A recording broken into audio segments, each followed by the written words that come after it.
Well, welcome back, everyone, to another episode of From the Collection. We are excited to share some more interesting items from the Chapman Museum's collection with you today. My name is Becca, and I am the Program and Outreach Coordinator. And my name is Maureen, and I'm the curator. Fantastic. Maureen, do you like listening to music? I do, of course. All right. What are some of your favorite artists? I like Billy Ooh, Joel, love Billy Joel. Cher, Ooh, ABBA. ooh, very nice. I'm a fan of Taylor Swift. Oh, of course. Swiftie, yes. Lady Gaga. Mm-hmm. Okay. And I love musical theater. Oh, me too. I like music too. Glenn, is that you? No, I'm Warren. Warren the Bat. Oh, hi, Warren. Glenn told us about you. It's very nice to meet you. Are you visiting the Chapman today? Yes.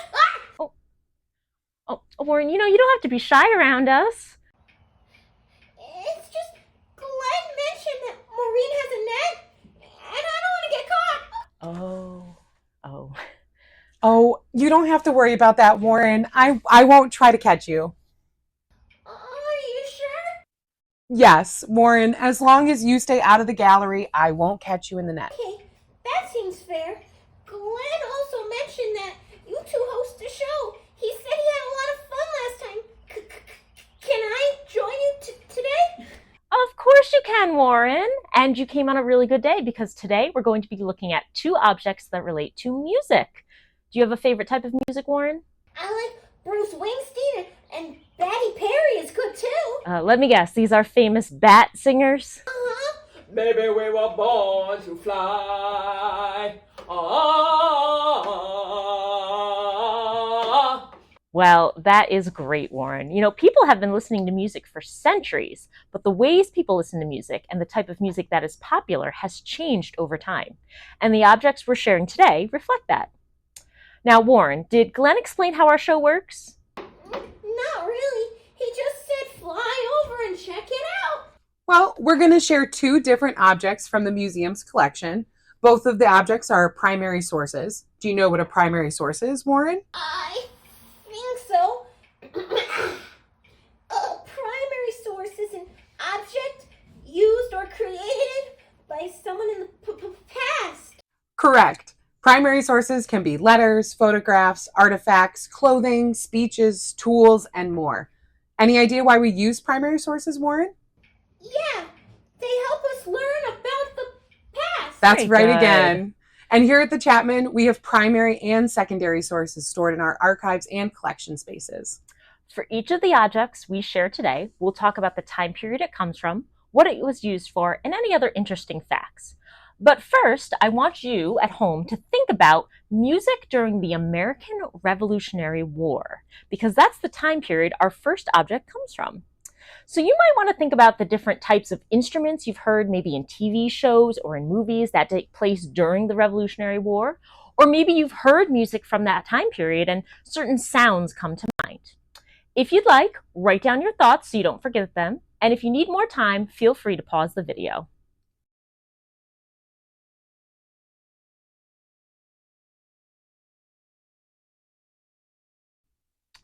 All right, so now that you have that, I'm going to provide you with some historical context or background information that will better help you understand the time period our first object comes from.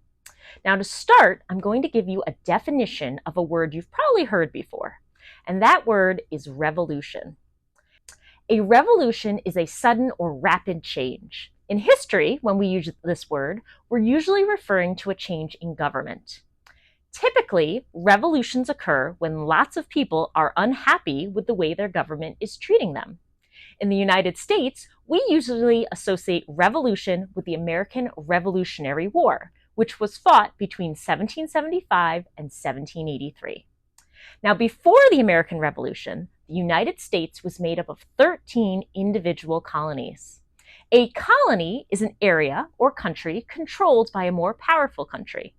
In this case, Great Britain was that more powerful country, and they were in charge of the American colonies. The laws and rules that the American colonies needed to follow were being made in London, which was over 4,000 miles away. Those who lived in the colonies were called colonists.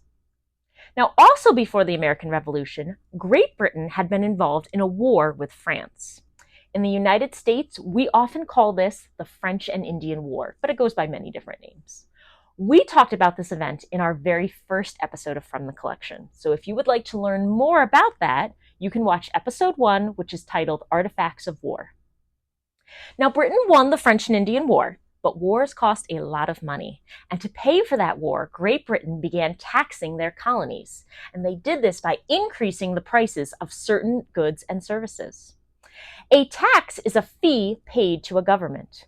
Not all taxes are bad. Taxes help build roads, they support schools, and there are many more things that taxes do. But if a person feels that they are paying too much in taxes, they aren't going to be happy. And many colonists in America felt this way. Even more upsetting was the fact that the rules and laws that the colonists had to follow were made in London, and they didn't have any say in them. Now, you might have heard this phrase, no taxation without representation, before. And that phrase comes from this era. What it means is that many colonists felt that because they did not have someone in London representing them or helping pass the laws they needed to follow, then they shouldn't have to pay the taxes. So to protest these taxes, there were many acts of resistance. One form of resistance was boycotting or refusing to buy certain products. Boycotting is still used today as a way for people to show that they are unhappy with a company's prices, policies, or beliefs. Eventually, enough colonists were fed up with their taxes and their treatment by the British that a meeting was held in Philadelphia, Pennsylvania. The men who gathered in Philadelphia were called the Continental Congress, and they included representatives from each of the 13 colonies. This group discussed the idea of the colonies joining together and declaring independence from Great Britain. But this wasn't going to be easy. Britain wasn't going to give the colonies without a fight, and that's what ended up happening. In April 1775, fighting broke out between British troops and colonial militias in 2 towns in Massachusetts called Lexington and Concord. Eventually, this fighting led to a full-scale war that we know today as the Revolutionary War. Now on the screen, you'll see a map that shows the locations of some major battles of the Revolutionary War. You'll see Lexington and Concord in Massachusetts, and if you look at New York, you'll see that there was a battle fought not too far from Glens Falls. This was called the Battle of Saratoga, and we're not going to go into any great detail. You should know that the Battle of Saratoga is considered the turning point in the war by many historians. What they mean by this is that the Continental Army, or the American colonists fighting against the British, were losing more battles than they were winning before the Battle of Saratoga.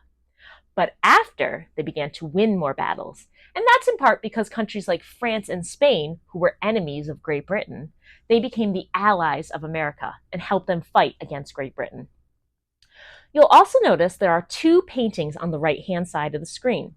The top one should be pretty familiar because we've talked about this guy a whole lot in this series. And this is King George III, and he was the king of Great Britain during the American Revolution. Now, those who believed that the colonies should remain loyal to Great Britain and not revolt were called loyalists. In their minds, King George III was the rightful ruler of the colonies. But those who believed that the colonies should revolt against Great Britain and declare their independence, they were called patriots. During the American Revolution, the colonies were governed by the Continental Congress, which, as I mentioned before, was made up of representatives from each of the 13 colonies. They discussed, debated, and voted on important decisions that impacted the colonies. Now, finally, I want to talk about what life looked like for a soldier fighting in the American Revolution. A Continental soldier was typically male and between the ages of 15 and 30. They used weapons like muskets, which are a type of gun, and bayonets, which are blades that can be attached to the front of the musket. Life for a Continental soldier was tough. They awoke at daybreak, they marched long distances, and they carried their food and other small items in bags called haversacks. Soldiers cooked their meals outside over an open fire. They were given rations or a certain amount of food each day. A typical meal for a soldier included meat, usually beef, and bread. Sometimes they baked fire cakes using flour and water, and if they had it, a bit of salt. Soldiers would cook the fire cakes on a flat rock that was heated in the fire, which is where the name comes from. Now, armies fought differently during the Revolutionary War than they do today. On the battlefield, soldiers often stood in straight lines, shoulder to shoulder, and they did this for many reasons. One was because it kept the soldiers together instead of letting them spread out, which could make them a target for the enemy.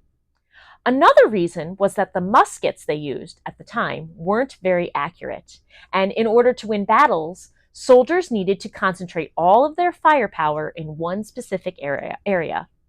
If all the soldiers were together in a line, it would be easier to do that. So now that you have some historical context, it's time to look at our first object. Are you ready, Maureen? I am. All right. Very good. Let me just get our first object's a little big, cumbersome. yeah. Whoa, I think this is the biggest object we've had on From the Collection. Move that up. Hopefully everyone Very can nice. see that. So we'll get a good view of everything. So right away, you're probably able to guess what our first object is. It's a drum.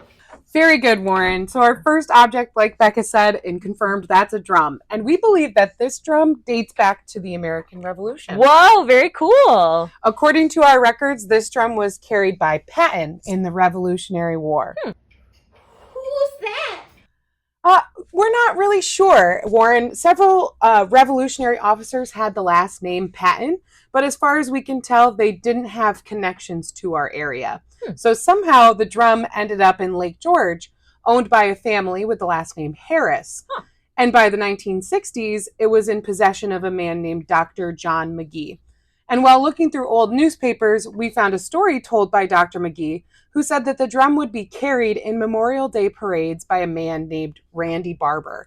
Okay. So this drum has a long history of being associated with the military. Wow, okay. So as you can see, the drum is brown and the sides or the drum shell are made out of wood. The drum head, which is the part that you hit with drumsticks, was typically made from animal skin during the Revolutionary War. Wow. And that's most likely the case with our drum as well. You'll also notice that there's this rope wrapped around the drum and along with these leather straps called ears. Now the rope holds the drum together and these ears have a very important job, and that's to keep tension on the drum. So the ears can be pulled up or down, which tightens or loosens the ropes and changes the tone of the drum. So since we already know what our object is, I want you to instead think about what this drum might have been used for. And in particular, think about how and why it could have been used on the battlefield. Oh, that's a different type of question. Okay. So take some time to think that question over as we can continue to show the drum here. And I'm going to point out some features that might help you with your guess. Okay. So first, you'll notice that this drum is pretty big. Oh, yeah, definitely. Which typically means that it'll make a louder sound. Oh, that makes sense. And second, there's a rope going around the outside of the rim here, Yep. on which you might be able to hook or tie something. So any ideas why this drum would be important to the soldiers on the battlefield, Warren? Maybe soldiers wanted to listen to some music. You know, make them forget they were fighting in a war. That is a really good guess, Warren, and you're not wrong. Music does have the power to make people feel better. In fact, during the winter of 1778, when George Washington's army was encamped at Valley Forge, he was serenaded or given a special performance of music for his birthday. But drums like this played an even more important role on the battlefield. So Warren, remember when I said that soldiers during the Revolutionary War used muskets? Yeah? Well, when the soldiers fired their muskets, they made a lot of smoke. And when a bunch of soldiers fired at the same time, the battlefield would get really smoky, making it hard to see or to know what to do. And that's where the drums helped out. Music on the battlefield helped keep order. Over the noise and the smoke, soldiers could still hear the drums. They could march to the different beats, and the different drum patterns gave them orders, like when to turn left, when to turn right, load their muskets, or fire. Often the drums were accompanied by fifes, which are wooden flutes with 6 holes.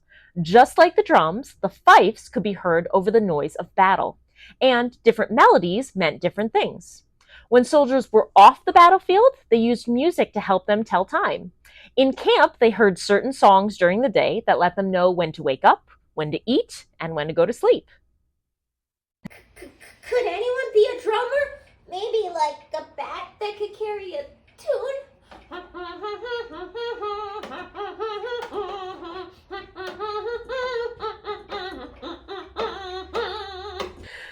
Most drummers were boys or men between the ages of 10 and 18. The only qualification was that they were able to keep a beat and carry the drum for long stretches. Their arms must have gotten real tired. Well, drummers used special straps called drum slings or carriages to help carry their drums. These were straps that went around the drummers' necks or over their shoulders to hold the drum in place so that they could walk and play at the same time. You can see an example of what a drum carriage might have looked like on the screen. During the Revolutionary War, some of these carriages had strings which would be tied onto a rope that went around the top of the drum. Some carriages even had slots where players could put their drumsticks. Wow, very cool. Wow, who knew music played such a key role in the Revolutionary War? Get it? Key? Like music. That's a good one, Warren. Well, maybe I should get flapping. I want to tell Glenn all about this. Oh, wait, Warren. We still have another object to share. You don't want to leave halfway, do you?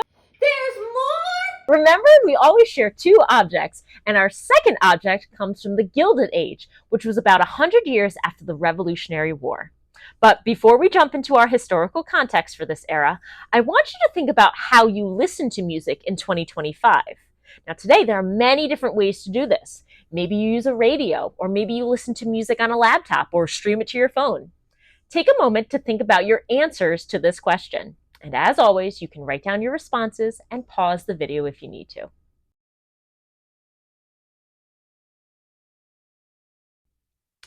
So now that you've given that question some thought, let's jump right into our historical context. So as I mentioned before, our second object comes from the Gilded Age. We've talked about the Gilded Age in depth in our second object, which is called Gilded Age Amusements. So today we're only going to do a quick overview of the period, and then we'll move on to talking about some of the major inventions associated with the era. So the Gilded Age was a period in U.S. history from the 1870s to the early 1900s. It was a period of great wealth for some and great poverty for others. The era saw industrialization, urbanization, and new technologies. During the Gilded Age, lots of new inventions were created, many of which we still use in some form or another today. We're going to discuss 3 different inventions and how they influenced the period and changed the world. We'll also talk about the inventors associated with these inventions. So first, we're going to look at Alexander Graham Bell, who is probably best known for the invention of the telephone. Before he worked on the telephone, Bell was very interested in finding ways to make communication faster and easier, especially for people who were deaf or hard of hearing, or had trouble hearing. While visiting his mother, who was deaf, Bell started thinking about how to send speech along a wire so people could hear each other even when they weren't in the same room. Other inventors were also working on similar devices, but Alexander Graham Bell was the first to receive a patent, or special permission from the government that says you are the only one who can make, use, and sell your invention, and nobody else can copy it. So because of this, Bell gets the credit for the invention of the telephone in 1876. Oh, Warren, I think you're going to like this next invention because it involves flying. One of my favorite things to do! Well, for many years, humans could only dream of flying and seeing the world from a bird's or bat's perspective. But the Wright brothers made that dream more of a reality when they flew over Kitty Hawk, North Carolina in 1903 in their plane called the Wright Flyer. Orville and Wilbur had been working on flying machines for years, just like many others. What made their flight special was that it was the first flight where they could control the plane, meaning they could steer it, and the plane stayed in the air for a little while, about 12 seconds. That's not very long. I could fly for hours. Yeah, by today's standards, it's not, but in 1903, it was impressive, and the Wright brothers' flight led to improvements in air travel, and eventually leading to the planes we have in the sky today.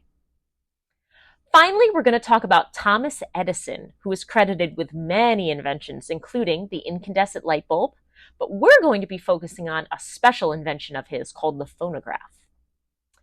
The phonograph is a machine that can both record and play back sound. Now, before the phonograph, there had been no real way to record a person speaking, which is kind of surprising to us today because we record just about everything. Edison received a patent for his invention in 1878 and launched the Edison Speaking Phonograph Company a month later.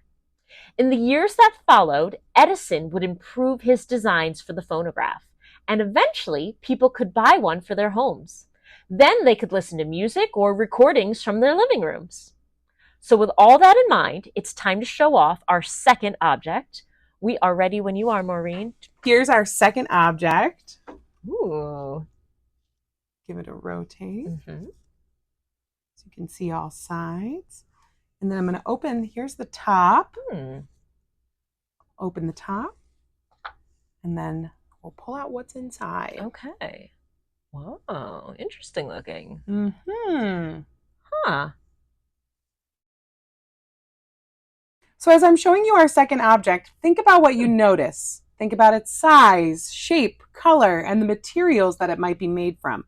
And see if you can read the words printed on this object. I know it can be tough, but just take a second, pause the video, write down some of your observations.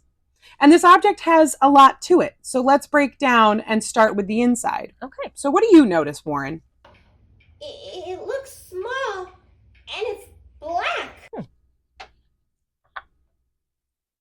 Excellent. This small black tube or cylinder is made from hard wax. And Warren, if you look really closely, do you notice anything about the tube? It's got little grooves on it. Yes, it does. And we'll talk more about those grooves in just a minute. It's hard to see on camera, but there's felt lining inside the space where this wax cylinder sits in here. And that felt is there to protect the object. Oh, very nice. All right, Warren, now let's look at the outside of our object. What do you notice? Well, it's same shape as a black cylinder, and it might be made of paper? Yes, this outside tube or can is made from cardboard. And you're right, it's the same shape as that black cylinder because this is its intentional carrying case. You can see the black cylinder fits inside perfectly.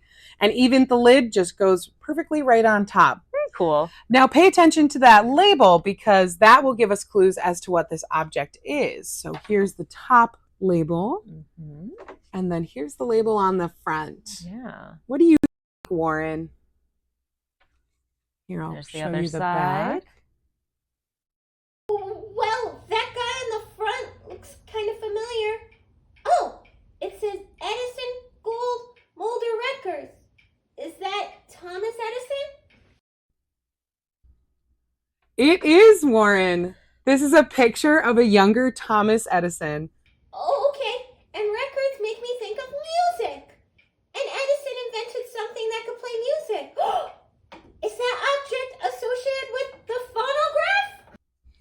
Great job, Warren. This is a cylinder record that would have been played on a phonograph. Wow. So these grooves on the record that you noticed before are sound waves. And when we speak or when we sing, our voices create vibrations. And during the recording process, those vibrations get carved into the wax. And the record would be placed onto the phonograph's arm or mandrel. And the mandrel would spin. And a small needle or stylus would rest in the grooves, moving up and down, following those vibration patterns. Now, through the use of a horn, the sound waves would then be projected into the audience, and they would be able to hear what was recorded on the cylinder. Wow. So our cylinder record here is from around the year 1901. And we have several of these in our collection. We have a ton. And we have a phonograph from about the same time period. Yeah. And that's on display in the parlor of the DeLong House here at the museum. And while we don't let visitors play it, it is fun to look at and compare it to how we listen to music today. Very cool. Becca, do you want to talk more about listening to music at the turn of the century? With pleasure. So, as I mentioned before, the design of the phonograph continued to be changed and perfected. And by the early 1900s, people could purchase one for their homes. Prices ranged from around $10, which would be almost $400 in today's money, to $75, which would be over $2,000 in today's money. Now, stores knew that these were expensive purchases, so some offered programs where you could pay a small amount each week instead of handing over a huge chunk of change all at once. You could even buy accessories for your phonograph, like a bigger horn if you wanted a louder sound. And of course, a phonograph wouldn't be much use if you don't have the records to play on it. So the cylinder record we just showed you would have cost around 35 cents at about the turn of the century, which is about $13 in today's money. Now, popular songs from the time included The Entertainer by Scott Joplin, which you'll probably recognize from When the Ice Cream Truck Goes By, and Take Me Out to the Ball Game, which we all know. But Becca, how do we know what song is on the record label? On the outside doesn't say anything. That is a very good point, Warren. So early versions of the cylinder record didn't have the name of the song or the recording on the outside. Instead, there was a slip of paper called a record slip that was put inside the can and told the listener what they were listening to, which is kind of a pain if you were looking for a certain song, but eventually this would change, and companies began putting the titles on the cap or on the record itself. Now, our record is titled Medley of American Home Songs, which includes songs like Yankee Doodle, which we've all heard before, the Battle Hymn of the Republic. And you can see that the name has been printed. Actually, if we open up that can and show the top of the black, you can see the name has been printed at the top of the record. Around 1912, these cylinder-shaped records would be replaced by flat ones, which are more similar to the vinyl records we know today. Huh. And I thought finding the right song on my playlist was tricky. Yeah, we've come a long way in how we listen to music, but some things don't change, like how a great song can make you want to get up and dance or sing along. Oh yeah, like that new song, Betty Club. How does that one go, Warren? Oh, you've heard of it before, Maureen. I'm gonna keep on flying at the Betty Club. I'm gonna keep on soaring through the moonlit sky. Betty Club. Very nice, Warren. I hadn't heard that one before. You are very talented. Thank you. Well, that was a great episode, girls. I learned a lot. Well, we are glad to hear that, Warren.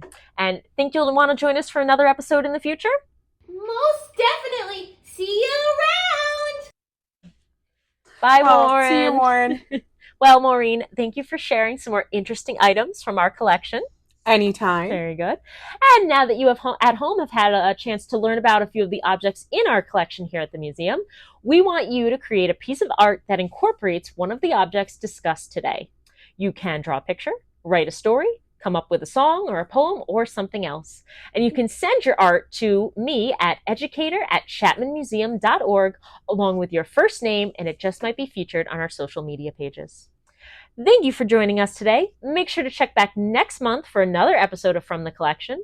Until then, have a great day, keep on learning, and make sure to visit us here at the museum. We have tons of cool stuff.